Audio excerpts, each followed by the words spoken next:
فکر کنم همه ما تا حالا ظهر خوابیدیم، بعد بلند شدیم، کرخت بودیم و همین کرختی باعث شده که کل روزمون رو از دست بدیم.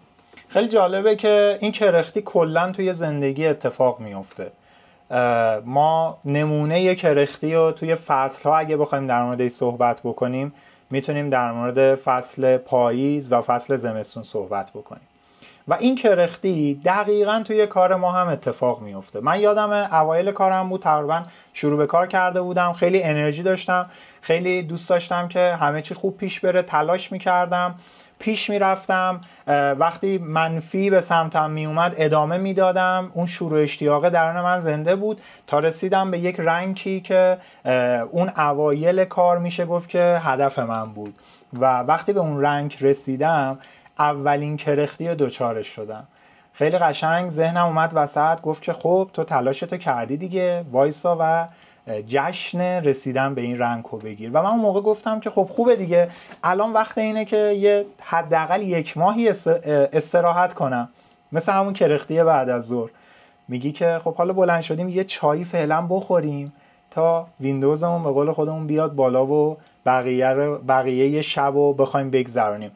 و اون 1 ماه تبدیل شد به شاید تقریبا 1 سال که من طول کشید تا به رنک بعدی برسم. 1 سال طول کشید تا به خودم بیام و بخوام تلاش بکنم برای رنک بعدی. خیلی وقتا اولین دلیل این که ما درگیر کرختی میشیم یک موفقیته. پس میتونیم بنویسیم اینو. خیلی وقتا ما اولین دلیلی که درگیر کرختی میشیم یه موفقیته. یه موفقیتی رو به دست میاریم، یه هدفی رو به دست میاریم و وقتی نگاه میکنیم میبینیم که درگیر کرختی شدیم. خیلی آدم‌های زیادی رو دیدم در این حرفه که وقتی به یک موفقیتی میرسن که یک روزی آرزوش بوده یا هدفش بوده، درگیر کرختی میشه. یواش یواش ذهن میاد وسط و بهش میگه که اوکیه، حالا استراحت کن، چرا بخوای خودتو اذیت بکنی؟ بالاخره همین که رسیدی به فلان رنک، رسیدی به فلان رتبه و خیلیا دارن تو رو تشویقت میکنن، کافیه دیگه، فعلا از همین رتبه لذت ببر. البته که من نمیگم هیچ وقت نباید از رتبه هایی که بهش میرسیم لذت ببریم، ولی میخوام بهتون بگم که خیلی وقتا این موفقیت باعث کرختیه و ذهن ما هم دقیقاً به همین موضوع کمک میکنه. دلیل دوم کرختی دقیقاً تقریباً میشه گفت 6-7 ماه بعدش برای من اتفاق افتاد. من اومدم به خودم اومدم دیدم که بقیه دارن رنکاپ میکنن، بقیه دارن تلاش میکنن، بقیه دارن میرسن به اون نقطه‌ای که شاید رنک بعدی منه، دارن حجم فروش های ایجاد میکنن. خب بالاخره منم نگاه میکردم به بقیه و شروع کردم به این که چرا من تلاش نکنم، چرا من نخوام برم به سمت یه موفقیت دوباره، چرا من موندم تو همین رنک، بخوام تلاش بیشتری بکنم. اومدم رنک بعدی رو گذاشتم، شروع کردم به پرزنت کردن، شروع کردم به تلاش کردن. از اون حاشیه امن خودم یه هفته 2 هفته 1 ماه اومدم بیرون و آخر ماه دیدم که اصلا نتایج من نتایج خوبی نیست و ذهن اینجا دوباره میاد وسط، میگه که 2 تا 4 تا تو این نتایجی که تو این 1 ماه به دست آوردی ضرب در 12 هم بکنی به هیچ جا قرار نیست برسی. و من دوباره کرختیه اومد سراغم. میدونین چی کار میکنیم ما وقتی کرختی میاد سراغمون؟ مایی که یکم تیم داریم، شاید 4-5 نفر، 10 نفر، 15 نفر، 20 نفر، حتی بیشتر، میریم خودمون رو مشغول تیم میکنیم. من خودم رو دوباره مشغول تیم کردم. دلیل دوم چی بود؟ دلیل دوم مواجهه با یه شکست. یه برنامه‌ای میذاری، یه هدفی میذاری، یک انرژی میگیری، یک چی میشه بهش گفت، یک اشتیاق درونی میگیری، شروع میکنی و وقتی شروع میکنی یه بازه زمانی کار میکنی، میای نتایج خودتو میسنجی، میبینی که شکست خوردی، به جای اینکه درس بگیری، به جای اینکه ببینی آقا کجای کار اشکال داشته، به جای اینکه بعضی وقتا اصلا فقط مهم ادامه دادن اون موضوعه تا نتیجه حاصل بشه، میای به خودت میگی که خب من که دارم شکست میخورم. مثلا ما نتورکر هایی که آخر هر ماه باید پورسانتمون محاسبه بشه و میبینیم که توی پورسانت هیچ تأثیری نداشته و اونجاست که دوباره درگیر کرختی میشه. درگیر کرختی شدم، نگاه میکردم به کراسلاینا میرفتن جلو، نگاه میکردم آدمای دیگه، نگاه میکردم به تبریکات توی اینستاگرام، توی سایت و جاهای دیگه و خودم رو توجیه میکردم. آره الان جامعه شرایطش خوب نیست، من کسی ندارم، من همین موفقیتی که بود کافیمه. توجیه میکردم و این توجیه کردنه طول کشید واقعا تا من بخوام دوباره رنکاب کنم، دوباره بخوام برم تلاش کنم، خودم رو جمع کنم، از این کرختی بیام بیرون و بخوام تلاش کنم برای رتبه بعدی. اگه من بخوام کرختی خیلی ساده براتون بگم توی کار ما، کرختی یعنی این که تو نه توان ادامه دادن خیلی با انگیزه رو داری، نه داری برای هدفات آنچنان تلاشی میکنی، نه به این نتیجه رسیدی که این بیزینس رو بذاری کنار، هستی صرفا. میدونی مثل آب 50 درجه که تو بخوای با آب 50 درجه چای دم بکنی، خب نمیشه، چای خوب نمیشه، واقعا کاریش نمیتونیم بکنیم. و این دقیقاً دومین دلیلی بود که من درگیر کرختی شدم. دلیل چی بود؟ دلیل این بود که رسیدم به یک شکست و این چیزیه که ما خیلی وقتا حواسمون نیست، درگیرش میشیم، ذهنمون میاد وسط، نمیذاره تلاش بکنی و این تلاش نکردنه باعث یک کرختی میشه. خب میریم سراغ علت سوم. علت سوم دقیقاً میشه گفت که الان ما خیلی همون درگیرشیم و اونم اتفاقات بیرونیه، شرایط جامعه است. نمیدونم یه زمانی یادتونه یا نه، من تیم کوچیکی داشتم و موضوعات توی ایران، اون موضوعات بالا رفتن قیمت بنزین و اعتراضاتی که به وجود اومد و اینکه اینترنت ها رو بستن و حالا شرایطی که به وجود اومده بود، میتونیم بگیم یک شرایط فوق امنیتی در کشور بود. و من اون موقع یادمه که اومده بودم یک هدفی گذاشته بودم، اشتیاقم دوباره به وجود اومده بود درون خودم و تلاش میکردم. اینترنت ها قطع بود، ما درگیر این بودیم که خب حالا فاکتورها چجوری قرار رد بشه، حالا قراره چه اتفاقی بیفته، حالا قراره محصولات چجوری به دست ما برسه، قراره چجوری پیش بریم، قراره چجوری تصاعد بزنیم، اصلا این مردم قراره چجوری بیان تو این بیزینس ما. و خیلی جالبه اون زمان من به یک چیزی پی بردم که اگر درون تو یک چیزی زنده باشه تو درگیر کرختی نمیشی، که جلوتر میخوام در موردش براتون صحبت بکنم. و دقیقاً توی همون بازه زمانی که اینترنت ها قطع بود، خیلی سوالات توی ذهن ماها بود و از اون طرف سختی هایی وجود داشت و میومدیم به جامعه نگاه میکردیم، می‌بینیم جامعه درگیر اخبار، جامعه درگیر تنش ها، تشنج ها، درگیر ناامیدی، ولی من خیلی خوب داشتم کار میکردم. و خیلی جالبه بعد اون قضیه من اتفاقا رنکاپ خوبی داشتم، بعد اون قضیه اتفاقا پورسانت خوبی گرفتم. و دقیقاً همون قضیه استوب بیایم همین چند ماه پیش که یک دفعه یک جنگ اتفاق میفته و جامعه ما درگیر کرختی میشه و مشکلات و خبرها و ناامیده ها به جامعه تزریق میشه و روی من و شما هم تاثیر میذاره. میایم توی این جلسات خیلی بی‌حوصله‌ایم، اشتیاق قدیمو نداریم، انگیزه قدیمو نداریم، شاید به خیلی از هدفامون شک کردیم و تصویرها خیلی وقتا بسته است. اگر کسی رو میبینیم که رنکاپ میکنه، اگه کسی رو میبینیم که پورسانت خوبی میگیره، به یه سری از هدفاش میرسه، برای خودمون توجیه میکنیم و درگیر کرختی میشیم. پس علت سوم هم دقیقاً همین موضوعه، دقیقاً موضوعات اجتماعی. خب ما هم توی ایران نمیتونیم بگیم که از موضوعات اجتماعی دور نیستیم، اما میخوام برگردم به صحبت اولیه. کرختی میاد، شما نمیتونی جلوی اومدن پاییز رو بگیری، نمیتونی جلوی اومدن زمستون رو بگیری، ولی من و شما انسانیم، حتما نباید کرختی برامون 3-4 ماه طول بکشه تا بخوایم برگردیم به بازی. میتونیم خیلی راحت، خیلی سریع بیایم خودمون رو آنالیز بکنیم، به این کرختیه پی ببریم و یواش یواش بریم به سمت این کرختی از بین ببریم. اما میخواستم در مورد این صحبت کنم که چطوری این کرختی از بین ببریم. یعنی این مهمه. حالا علت‌هاشو فهمیدیم، چطوری بخوایم این کرختیه رو از بین ببریم، چطوری دوباره حرکت بکنیم، چطوری تیممون رو به حرکت در بیاریم، آدم‌هایی که درگیر این کرختی شدن رو بخوایم به یه نقطه‌ای برسونیم که این آب 50 درجه بیاد بالا، بیاد آب بالای 90 درجه، بیاد روی 100 درجه، خودمون 100 درجه بشیم. برمیگردیم به اون جمله معروفی که وجود داره lead by example. وقتی خودت آب 100 درجه باشی، یواش یواش روی آدم‌ها تاثیر میذاری. و این دقیقاً چیزیه که ما دنبالشیم. خب حالا چطوری؟ ببینید کرختی یک متضاد داره. یعنی شما اگه یک کلمه متضاد کرختی بخوای پیدا بکنی، این کلمه که من بهتون میخوام الان بگم، اشتیاق. زمانی که اشتیاق وجود نداشته باشه قطعا کرختی جاشو گرفته و زمانی که اشتیاق وجود داشته باشه کرختی از بین رفته. پس همه چیز درون این اشتیاق نهفته است.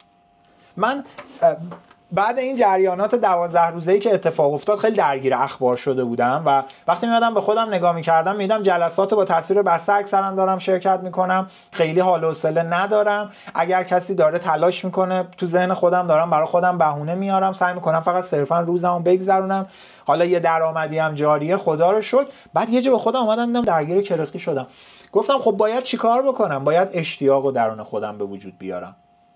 و حالا چجوری این اشتیاق به وجود میاد الان بهتون میگم که باید چی کار بکنیم. دقیقاً این کار خودم انجام دادم و چند روز پیش اومدم وایس گذاشتم برای یکی از همکارا، گفتم ببین مثل روز اولی که وارد نتورک شدم دارم کار میکنم، مثل یه بچه 7 ساله 8 ساله اشتیاق دارم برای رسیدن به یه سری از موضوعات. اما چجوری بیایم اشتیاق رو درون خودمون زنده بکنیم؟ یک، بچه باید بیایم باز تعریف اهدافمون رو انجام بدیم. باید این کار رو انجام بدیم. باز تعریف هدفها.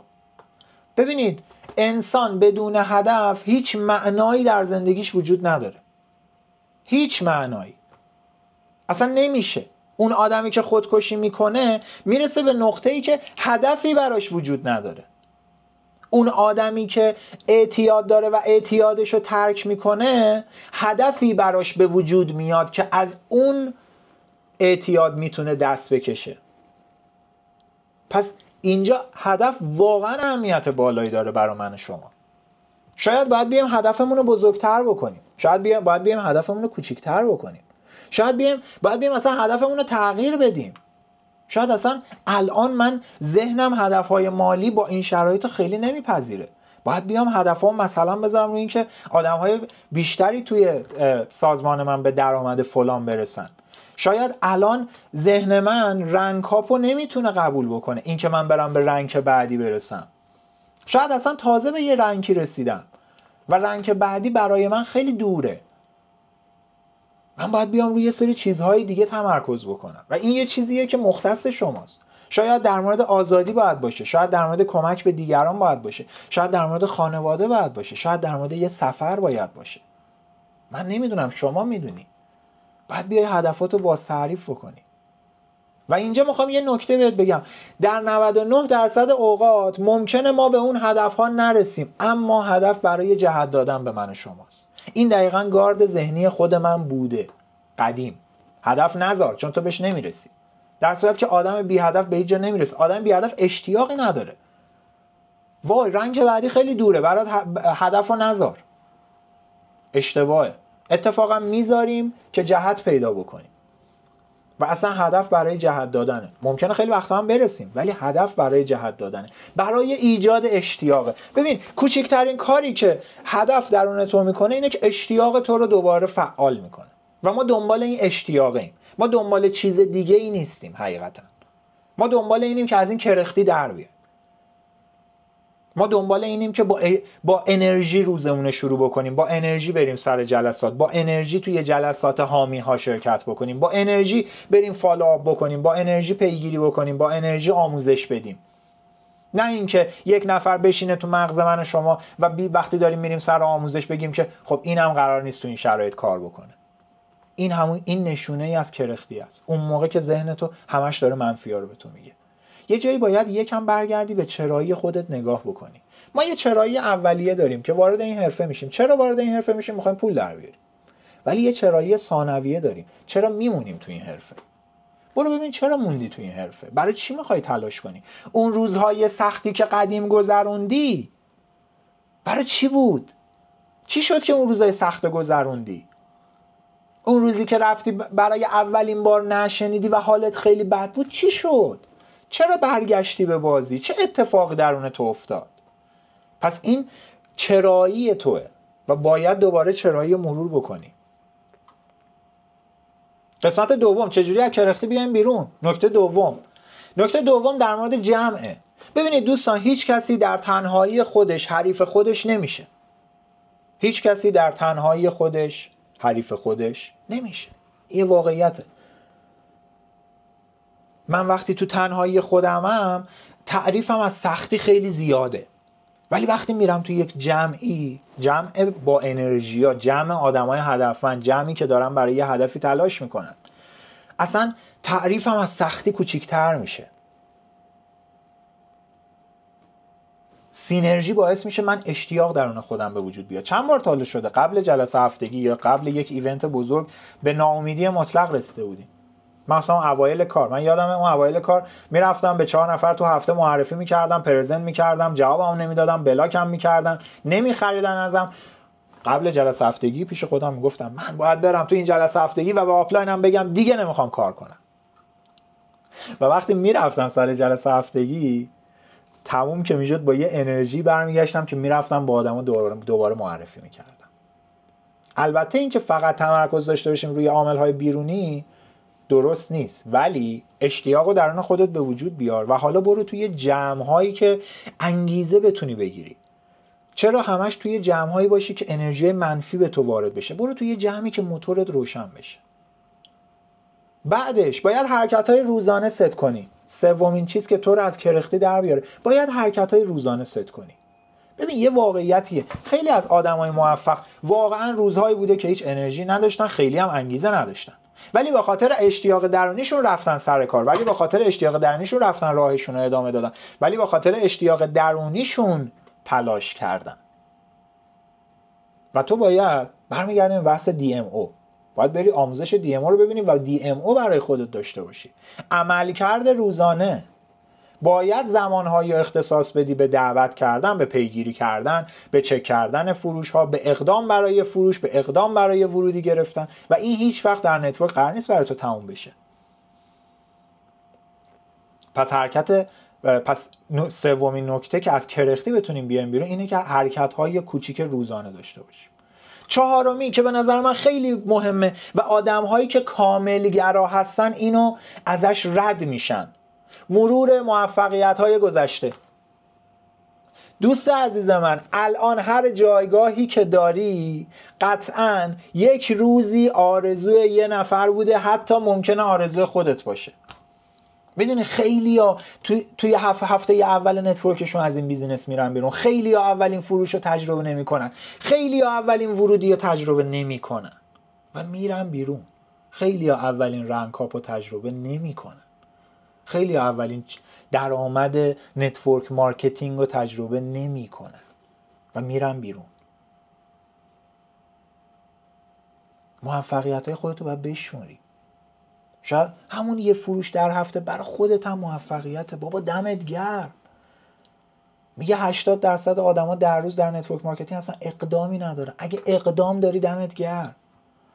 موفقیت‌های گذشته‌تو ببین. حتی ممکنه در زندگیت موفقیتی داشته باشی، ازدواج موفق، اصلا شاید هم ناموفق.